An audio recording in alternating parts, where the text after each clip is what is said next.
Welcome to the Fantasy Football Forge. My name is Steve, and we're going to try a new format for the Saturday show here. Something that I'm actually thinking about maybe just doing a live episode for on Friday evenings, Friday nights. So if that is something that you would want to join in on, a rankings update type of thing, get your input, just hang out a little bit, talk a little bit, and yeah, if that's something you'd be interested in, definitely let me know. That would give me a little bit more encouragement to do it live, of course, if I know people will be there. In this episode, obviously, there will be rankings updates for all positions, and I will also quick cover the Thursday night game right now. Kind of my one big thing segment that I did in the other show. And we had Tennessee face off against Pittsburgh in an actually pretty enjoyable game to watch overall. And when it comes to Pittsburgh, some of the things that stood out to me were, of course, coming into the game, Tennessee was a very solid run defense. And I do think that they got lit up in one other game this season, like, you know, kind of gashed like they did last night. But if this is a sign of things to come for this Pittsburgh rushing attack, that would be a very good thing for fantasy football owners of those players. And also, no, George Pickens is not going to be who he was before or while Deontay Johnson was out. But also, no, he's not going to be as bad as he was last night. Obviously, just missed out on a touchdown. I think there was another play. It could have been a good play that didn't quite come together. So don't be, lower your expectations for Pickens going forward, but I wouldn't be all the way out on him. Then for Tennessee, a couple of things. Levis has an absolute rocket of an arm. Love the way that the ball comes off of his arm and just goes to his target, and he can make any kind of throw really under any kind of pressure. It's quite impressive. He has some of those things that you just absolutely love to see out of somebody. Also, Kyle Phillips, wide receiver, second-year wide receiver, who I think a lot of draft people really did like coming out last season, and so he will be on the watch list, see if he gets more involved going forward. DeAndre Hopkins is stock up if Levis is named the starter, which is something that we should find out this coming week. It sounds like that we'll get, I think as early as like Monday, we'll get some news on their decisions. So that is good news for anybody holding on to Levis to get that news as soon as possible. Now let's move on to updating some of my rankings, and this is be a really loose format. I've held off on doing some updates throughout the week. So that way we can just kind of go through this, but I might alter this format also going forward, depending on what I liked and did not like. So right off the bat, we have Lamar Jackson, Josh Allen, Patrick Mahomes, Jalen Hurts. Shuffle them up however you want. Pretty clearly, these guys should all be where they're at. Now, here's where I do get to a bit of a question. I've got Justin Herbert here at quarterback 5, ahead of Tua Tagovailoa, Dak Prescott going up against Philadelphia. Really high upside matchup there for Dak, even though Philly's front defensive line is really good. Their secondary kind of sucks, and we saw Dallas come to life last week offensively. And then, of course, Miami versus Kansas City. Kansas City is a very good defense, does give you some concerns. Miami has struggled against good teams so far this season, but there's some things working against Kansas City coming into this week. Tua, Miami in general is going to have something. Got to have a chip on their shoulder coming into this game, wanting to prove themselves against a good team. You got to think that that is a very good chance that that'll be a high-scoring game as well. And, of course, this New York Jets defense has been very good, and that's where we get this floor for Justin Herbert, despite that awesome, well, maybe not awesome. I was looking up at Jalen Hurts' ceiling for a moment there, but, a good upper end here. I think we're going to end up moving Justin Herbert down behind Tua and Dak. Let me know in the comments about any of these changes. If you agree with them, disagree with them, that is part of why I would like to do a live show, to actually just get your input, as we go along. So then the other question that I would like to leave up to you in the comments, let me know, Tua or Dak at quarterback 5. Should we get Dak ahead of Tua? You see the projections like him. The matchup is better, easier. I don't know. But it's a divisional game, so maybe some of y'all have a little more intimate knowledge about the history of these two playing each other. Now we're going to get to Joe Burrow going up against Buffalo. And I wonder, I think I'm going to put Justin Herbert one more spot down. Joe Burrow, Cincinnati. We can kind of ignore the projections for now because we know how the beginning of the season has gone. Just wasn't pretty. Buffalo is a good defense, but I think we can expect this to be similar to what we're hoping and expecting for Miami, Kansas City, where just kind of doesn't matter how good a defense is coming into the game. They're two powerhouse offenses. You expect that to turn into a throwing contest between the two. So let's go ahead and do that as well. Moving Joe Burrow up ahead of Justin Herbert up to quarterback 7 there. And that's about where the fun ends, and we get into the weeds. You can just even see, as far as the coloration here for the player temperature gauges, no more red for the rest of the position here. Sam Howell going up against New England, not the best matchup. He's been very good. I see no need to move him down. Maybe we'll want to move somebody else above him as we go down here, but good with where that's at. CJ Stroud going up against Tampa Bay. Do like the matchup. If he had a better week last week, maybe we could make the argument to put him up against Sam Howell, ahead of Sam Howell. I kind of want to. If you think that's a good move, let me know in the comments. I would be not opposed to that, but I just think based on what we've seen so far this season, a little tough to do that. Derek Carr, love him this week going up against Chicago. A lot of upside there. So these three, I mean, still solid starts. And now we're actually into the real weeds of the position. Jordan Love and at quarterback 12. Going up against the Rams. It's hard to trust that. Baker, Houston. Part of me wants to put Baker up ahead of Jordan Love. And I'm going to go with that temperature gauge there. We're going to put Baker ahead of Jordan Love. Kyler Murray is questionable for the game as of right now. What we've seen throughout the week, it doesn't look like he's going to be playing. It looks like it's going to be Clayton Tune. I just haven't switched it out yet because it's going to be a lot less work to put Clayton Tune in here. And I think a lot of, who's going to be starting Clayton Tune this week? Hopefully nobody. Obviously, if Clayton Tune is playing, I do have him on the list here, not ranked yet. And I think I would keep him right here, just right behind Jaren Hall. Deshaun Watson is playing. He's obviously replaced P.J. Walker. Even though Deshaun wasn't great, he was still significantly better than P.J. Walker. So that's obviously going to come into effect when we look at the wide receiver rankings. I do have concerns about his arm strength still. So a really good matchup that I would love to be higher on Deshaun Watson on, but a little bit hard to, not exactly knowing where that injury recovery is yet. Let's move on to the wide receivers. Right off the bat, not going to be changing these top guys. Keenan Allen against the Jets is nerve-wracking, but then, of course, that's right ahead of Adam Thielen. So that's kind of just the end of our premier wide receivers that he's at. Jalen Waddle, Kansas City, a little bit nervous, but also I could see this being one of those bad weeks for Tyreek Hill. And Jalen Waddle stepping up in that instance is very, very possible. So I do like that kind of hidden upside for him. Feel comfortable with Devontae Adams here, though. Still want to keep him ahead of Devonta Smith going up against Dallas. We do barely, just because Adams got absolutely peppered by targets from Aiden O'Connell in the game that Aiden played. That brings us to Puka Nacua, somebody who I think we have to lower at this point. Knee injury, he's questionable for the game, so he might not even play. How low do we want to put him? Definitely behind Nico. DJ Moore might even have to get lowered. So let's see. Would we want to put Puka behind Michael Pittman? Probably. Jacoby's probably going to get lowered. Behind Terry McLaurin, I'd say yes. Behind T. Higgins, probably. Gabe Davis against Cincinnati, sure. I think we'll put him right behind Zay Flowers. So we're going to go ahead, put him in at wide receiver 24.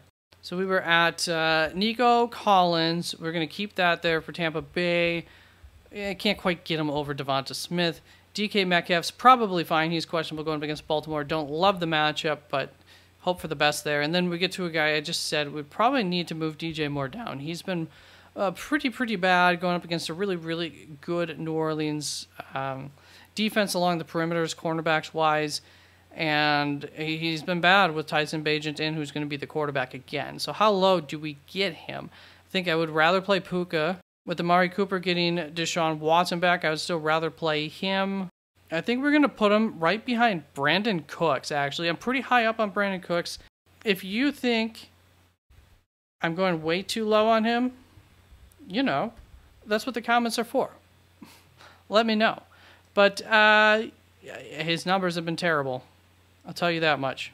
So that's going to bring us up to Jacoby Myers, somebody who I do believe that we have to lower with Aiden O'Connell in at quarterback. And I think for him, let's look back, would I rather... I think I'd take the talent of DJ Moore. Take the matchup of the New Orleans guys, probably over Jacoby Myers. Just barely. Jordan Addison's in a similar situation. So obviously I've lowered Jordan Addison already in my rankings. Marquise Brown's in a similar situation, but he's in a tougher matchup. Let's go with wide receiver 35 for Jacoby Myers. So here's an interesting one that I am going to specifically ask that you maybe give me your opinion on in the comments. T. Higgins, should I put him up to at least like wide receiver 17, maybe even ahead of DK Metcalf? What do you think? Should I put him up to my wide receiver 16 or not for T. Higgins? Let me know in the comments. Okay, so Josh Downs is questionable this week. Looking maybe not very good for him to be playing. Either way, he's injured. I know I'm going to be moving Amari Cooper up. Going up against Carolina, it's not the highest of upside games. For now, I'm just going to put him... I'm going to keep him ahead of DJ Moore. And just keep up to date on that injury and see how things go. Okay, so just real quick, looking at my notes here. Curtis Samuel is out, so that did bring Jamison Crowder into my projections. We'll come across him in a little bit, but Curtis Samuel has gotten 7 to 8 targets in 3 of his last 4 games prior to last week. So we know that that slot spot has gotten a lot of work in this offense and has been fantasy relevant quite enough weeks this season for Curtis Samuel. And Jamison Crowder, in a part-time replacement last week after Curtis Samuel went down, saw 7 targets himself. So we know that that connection can be there. And he's a solid fill-in play if you really need. Once again, we'll come across him in the rankings. But Drake London has been ruled out, so we will... I don't really know what to do with the other receivers. I think if anything, that just gives me more confidence in Kyle Pitts. He'll probably be out there for like 100% of snaps. I don't know, it just shuffles things around. There's nothing I really want to attack due to Drake London being out. Once again, just a little bit more confident in where I currently have Kyle Pitts ranked because it felt a little high anyways. And Josh Palmer plays on Monday night, and he has been a DNP twice in a row for the first 2 practices of the week. Pay attention tomorrow. Obviously, if he's a DNP, he's probably going to be out. But either way, I just don't think that you can rely upon him unless there's really, really good news today, as of this video being out. And we need to make sure to adjust Cleveland and Las Vegas receivers. That does bring us to a Cleveland receiver and Amari Cooper. And we can get a little bit more bold on him, but do we need to? Going up against Arizona, I think I would rather him than Rashee Rice. Yeah, I still have concerns about the arm strength and everything, so we'll just slow it down here for Amari Cooper. If Puka doesn't play, I was just looking at Gabe Davis, Zay Flowers. I think I'd rather take the shot on them given the matchups, even though, once again, Amari is going to be in a good matchup. And just risk it. If he goes off on my bench, great. You can use him next week with confidence. John Dodson, I think I moved up a little ways with Curtis Samuel being out, expecting him to get, a little bit more usage like he saw last week. I don't quite feel comfortable enough to move him up any further? Question mark. Let me know in the comments if you think I should move him up ahead of Michael Thomas, or even up ahead of like DJ Moore, or more than that. Let me know if you think he should be moved up any further. Talked about Josh Palmer. If he's out, QJ would probably go up, but I just don't think this is anything that you can act upon because I'm guessing we're not going to know prior. Well, we might know prior to Sunday. So come back and check out the rankings. I go live 1 hour prior, 1.5 hours prior to the main slate of games, about 45 minutes, half hour prior to the Germany game for any start-sit questions. Maybe we'll know on Josh Palmer by that point. Maybe QJ in that case would get moved up a little ways here. He almost certainly would. Jane Reed, I'm fine with. Do we want to move Elijah Moore up at all? Yeah, I'll move him just ahead of Jaden Reed, 1 spot. I'm going to get down here. We got Pop Douglas going up against Washington. There are some questions. I'm going to go ahead and move him up ahead of Elijah Moore. Michael Wilson is questionable for the game this weekend. I kind of want to get Jonathan Mingo up higher. Okay, so I ended up moving Jonathan Mingo up ahead of Elijah Moore. Kind of came down to the heating gauge because, as you can see, the projections are very, very similar on them. They're both in good matchups against Indianapolis, against Arizona. So I came down to the heating gauge for me for Jonathan Mingo, and I kind of wanted to put him ahead of Elijah Moore anyways. So that is the route I went.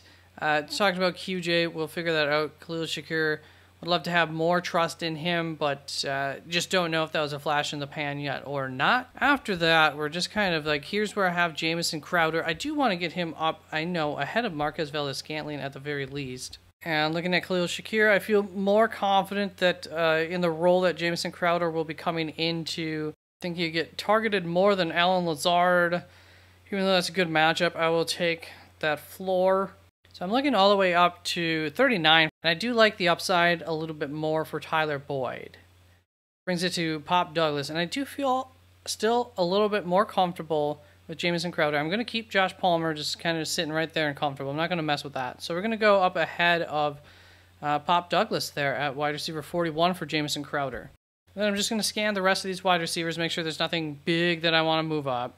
Braxton Berrios, by the way, is questionable this weekend. Yep, I feel comfortable with those rankings. We're going to keep it like that and move on to the running backs. All right, and here we are with the running backs. Let's look at my notes before we get into this. So Aaron Jones, at first I thought this week was very concerning for him because he wore a no-contact jersey all week at practice. Thought that might be a bad sign, but he is completely off of the injury report, and Matt LaFleur had a quote on Friday today where he said he had a good week, a great attitude, and they're ready to cut him loose. That last part obviously is very interesting. So now I don't know what to think about him, and I'm even kind of optimistic about him. And so ultimately, I think for Aaron Jones, let's just do that first. I think the safest thing is to keep him where I have him ranked. Be a little bit cautious about it, but there is some optimism, at least in terms of maybe starting him in your flex spot, about the upside for Aaron Jones this week. If they're saying they're going to cut him loose, if that's for real, that could be something else. Yeah, he could be back. You know, that would be huge for this offense and for fantasy for probably everybody on that team. But right off the top, I don't think I'm going to have any changes with anybody up here. You know, you start these guys if you've got them. Bijan, Ken Walker going against Baltimore. Don't love that. Joe Mixon against Buffalo. Been a pretty good matchup. So I actually think I want to move Joe Mixon up. And I don't think I can put him up ahead of Bijan, but we are going to get him ahead of Ken Walker here. We got Pollard, James Cook. Do you think I should put James Cook ahead of Pollard? Let me know. That's one. If you in the comments think I should, I think I would be willing to. Then we've got Jerome Ford. I still feel comfortable about that. I don't think there's going to be a whole lot to change here for the running backs. Outside of a couple of things, Dameon Pierce has been ruled out. Emari Demercado has been ruled out. So we do have Singletary and those Arizona running backs that I think I have already updated those, however, so we will come across them shortly. Zach Moss, really high up on this week. All right, we're not going to go all the way down to the bottom of the running backs. As you can see at the bottom of the list, Jerick McKinnon, is he, you know, he had the CEH had an injury. I wonder if that was, I think he missed some practice too, but he's fine. CEH is out. I think we're going to move him up to running back 38 there ahead of Kenneth Gainwell. Other than that, Kendra Miller might miss this week. In that event, Jamal Williams, for me, would move ahead of like Salvin Ahmed.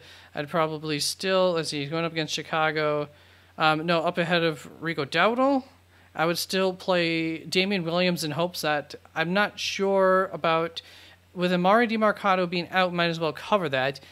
I don't know that Keontae Ingram, wherever you are, is going to be the one to benefit from that the most. I can see Damian Williams benefiting from that plenty himself. So it's tough to say for sure. Obviously, we assume it's going to be Keontae Ingram. That's what happened last time. But Damian Williams had, I think, just joined the team that week. I haven't had any kind of change of opinion. Haven't seen anything. If you've seen any kind of news on the Chicago running backs and what the expectations are there, most notably in the good for Roshan Johnson. Let me know in the comments. I haven't seen anything like that all week. So this is where I ended up with Singletary, my running back 27. I was a little bit conservative with my expectations for him and the increase that I gave him for the projections as well, just out of concern that he might not get like more than, I kind of gave him 60% of the work, about a 15-20% bump from what he normally gets, about 15 more so than not.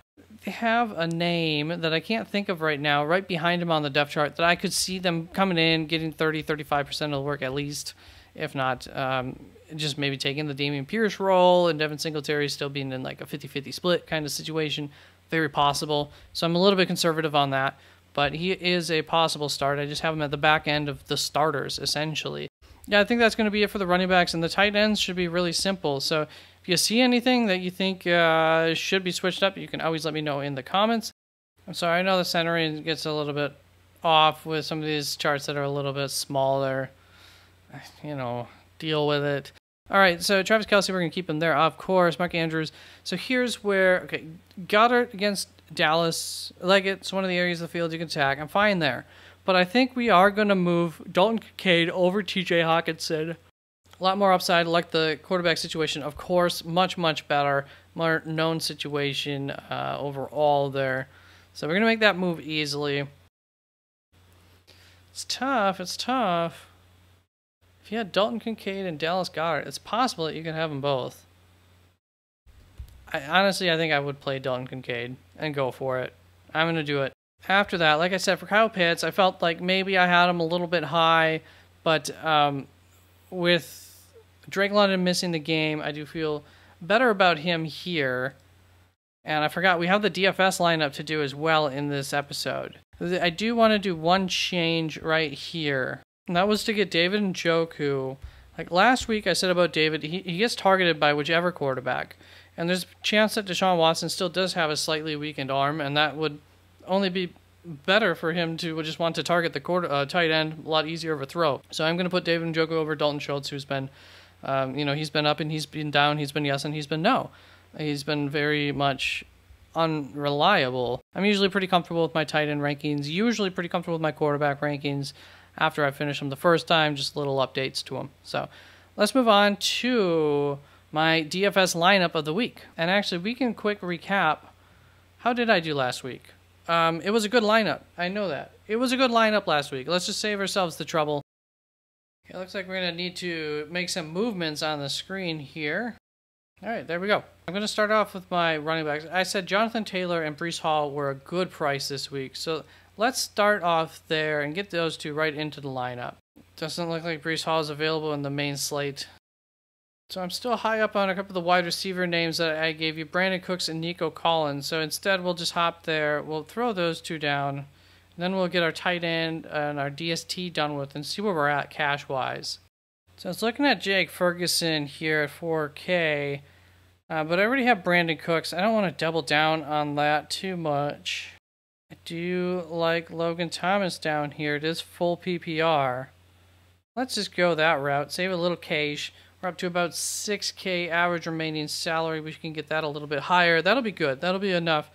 And we'll go under the assumption that Clayton Tune's playing. We're going to spend up for Albert Brown's DST there, since we spent down so low at tight end. And brings us to the quarterback position where we can spend up if we would wish to. And I think Dak Prescott probably feels pretty good here. Let's do that. At 65, we'll stack him with one of our main pieces in Brandon Cooks. So we still have a decent amount of cash for our last remaining running back, wide receiver, and flex spots. Who's a can't miss? CeeDee Lamb, that would have been nice. I don't want to double that up with Brandon Cooks. I'm going to stick with the Brandon Cooks. Now, I hate to do this yet again, but it's such a sweet deal. Look at Alvin Kamara. Hope that ball gets checked down to him a fair bit again. And that's going to bring us down a little ways to start to find a deal. So let's just go right on down to about our 5,500 mark. And at 56, we could get Terry McLaurin. But I really don't like who's going to be right under there. Well, who would be for running backs at 5,600? That would be... So Terry McLaurin and Kareem Hunt for our final two. Or You know, I've got an idea. What if we did Jamison Crowder instead of Logan Thomas? And then I think we'll just do David Njoku at tight end. Leaves us with a big salary for the flex.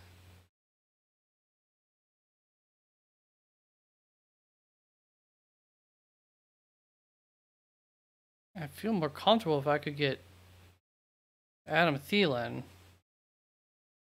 All right, so I went back to Logan Thomas at tight end then, and then I was going to replace Jamison Crowder. I didn't really like anybody above him, so I have $200 remaining on the salary. Just going to bank on a bunch of receptions to Crowder, Thomas, for the bottom of this roster, and hope that everybody else cooks for me. There we go. Thank you very much for tuning on in. I hope you have a great weekend. Hope everything goes well for you. Peace out.